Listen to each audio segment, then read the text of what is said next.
से बड़ी खबर देख रहे हैं आपको बता दें, बीकानेर से बड़ी खबर आप देख रहे हैं हमारी टीवी स्क्रीन पर, जहां पानी की टंकी पर छात्र जो हैं, 2 छात्र चढ़ गए हैं। उनकी मांगे हैं कि छात्र चुनाव बहाल करवाने की मांग की गई है। 2 छात्र जो है पानी की टंकी पे चढ़ गए। बीकानेर से बड़ी खबर देख रहे हैं, जहां छात्र राजेश गुदारा और गिरधारी कुकना जो है वो टंकी पर चढ़ गए हैं। डूंगर कॉलेज में एनएसयूआई से जुड़े हैं दोनों छात्र बताए जा रहे हैं।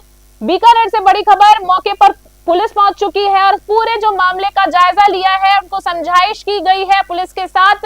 अन्य छात्र भी जो हैं वो समझाइश के लिए लगातार प्रयास कर रहे हैं। काफी देर से पूरा मामला चल रहा था। समझाइश के बाद, काफी लंबी समझाइश के बाद जो दोनों छात्र हैं वो माने हैं, टंकी से नीचे उतरे हैं।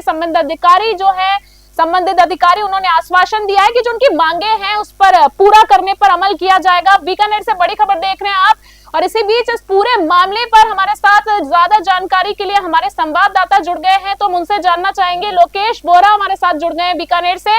लोकेश, जिस तरीके से हम विजुअल पर देख रहे हैं कि हाथों में झंडा है छात्र के, जो 2 छात्र हैं, नीचे भीड़ जमा है और झंडा लेकर वो नीचे उतर रहे हैं, तो सबसे पहले हम ये जानना चाहेंगे पूरा मामला क्या था? देखिए, मामला ये है कि ये दोनों है डूंगर कॉलेज के छात्र हैं, एनएसयूआई के जुड़े हैं, और दोनों जो छात्र हैं अपने गिरधारी कुकड़ा और गोदारा, तो दोनों सुबह ये बताया जा रहा है, पुलिस से जो पता चला है, बाद उनसे पूछा पता लगा सुबह 3 बजे टंकी पर चढ़ गए थे। और इनकी मांग थी छात्र चुनाव को लेकर। छात्र संघ चुनाव को लेकर सुबह 3 बजे ही पानी की टंकी पर चढ़ गए थे? जी बिल्कुल।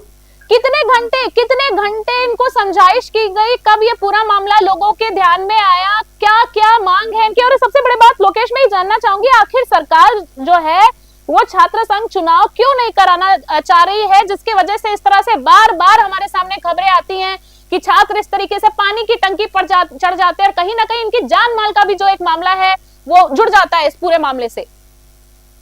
देखिए, मेरी बात सुनिए, मैं आपको बताता हूँ कि ये जो मामला है ना, पिछले गहलोत सरकार के कांग्रेस की जो सरकार थी, उस समय क्या है, छात्र संघ चुनाव पर बैन लगा के बंद कर दिया गया था एक बार। बाद में उनसे कहा गया था कि विधानसभा चुनाव के बाद में चुनाव कराए जाएंगे।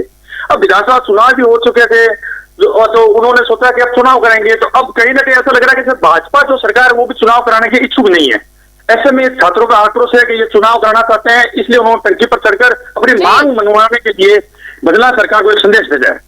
जैसे कि हम देख पा रहे हैं कि जो छात्र हैं टंकी से नीचे उतरे, कितनी देर ये पूरी समझाइश चली? कौन कौन इस पूरे समझाइश में सामने आया? कोई बड़ा अधिकारी भी सामने आए और कोई नेता सामने दिखे? वहां पे देखिए, यूथ कांग्रेस के देहात जिलाध्यक्ष वहां पे मौके पर पहुंचे थे, उन्होंने समझाइश की थी। कुछ छात्र थे यूथ कांग्रेस के, वो भी वहां पहुंचकर उनसे समझाइश की थी, सबने विनती की थी। फिर पुलिस प्रशासन भी आया, पुलिस प्रशासन ने भी उनको समझाइश की थी। उन सबके समझाने के बाद कुछ हल्का सा ऐसा लगा था उनको कि शायद चुनाव हो सकते हैं, तो ऐसा आश्वासन देकर उनको उतारा है। आश्वासन देकर उतारा गया। आपसे मैं ये जानना चाहूंगी कि अगर मान लीजिए इन छात्रों को अभी तो फिलहाल उतार दिया गया है, पर अगर मान लीजिए कि इनकी मांगे जो है वो पूरी नहीं होती और छात्र फिर किसी तरीके, ये छात्र हो गए या कोई और, फिर से इस तरह की कोई हरकत मैं कहूंगी या आंदोलन करेंगे, तो मैं जानना चाहूंगी कि क्या इस तरह का आंदोलन आगे भी हमको देखने को मिलेगा?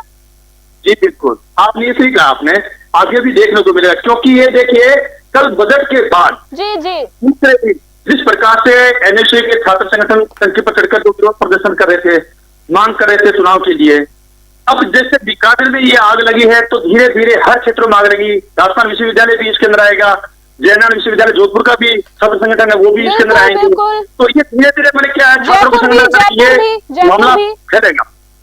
बिल्कुल बिल्कुल, आपने जैसे जोधपुर की बात की, काफी जगह राजस्थान के कई जगह से अगर हम बात करें, जिलों की बात करें ऐसे, तो फिर जोधपुर विश्वविद्यालय अपने आप में विख्यात है, छात्रों की संख्या वहां इतनी ज्यादा है, वहां पे भी फिर इस तरह के आंदोलन। और आपने लोकेश देखा होगा कि पिछले 4-5 महीने पहले एक आंदोलन इसी तरीके का हुआ था जो करीबन 15 दिन तक चला था, और उसके चलते ये होता है कि बड़े बड़े राजनेताओं को आना पड़ता है उस मामले को सुलझाइश करने के लिए। मुख्यमंत्री को भी शामिल होना पड़ा था। खैर लोकेश, अभी के लिए हम आपका बहुत बहुत धन्यवाद देना चाहेंगे इस पूरे मामले में, और हम साथ में आपसे ये भी चाहेंगे कि इस पूरी खबर पर आप अपनी नजर बनाए रखें और समय समय पर हमें इस पूरे मामले को लेकर आप हमें इसी तरीके से अपडेट देते रहे। लोकेश, आपका बहुत बहुत धन्यवाद देना चाहेंगे इस वक्त की तमाम जानकारी के लिए जो आपने हमें प्रदान की। तो देखा आपने कि इस वक्त बड़ी खबर देख रहे हैं आप बीकानेर से, जहां पानी की टंकी पर जो छात्र हैं वो चढ़ गए हैं।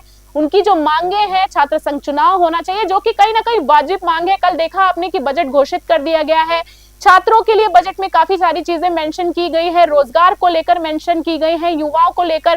फिर इसी बीच इस तरीके का जो मामला है काफी जो गंभीर सवाल खड़ा करता है। छात्र, आपको बता दें, राजेश गोदारा और गिरधारी कुकना जो है वो पानी की टंकी पर चढ़ गए थे। डूंगर कॉलेज एनएसयूआई से जुड़ा ये जो दोनों छात्र हैं बताए जा रहे हैं। और सबसे बड़ी बात है, इस पूरे मामले को समझाने के लिए वहां पे लोग मौजूद थे, पुलिस प्रशासन को जाना पड़ा, जिसके बाद काफी समझाइश के बाद दोनों छात्रों को सही सलामत नीचे उतार लिया गया और उन्हें आश्वासन दिया गया है कि जल्दी इस पूरे मामले में उनकी मांगों को पूरा किया जाएगा। फिलहाल के लिए इतना ही। बने रहे न्यूज़ 21 के साथ।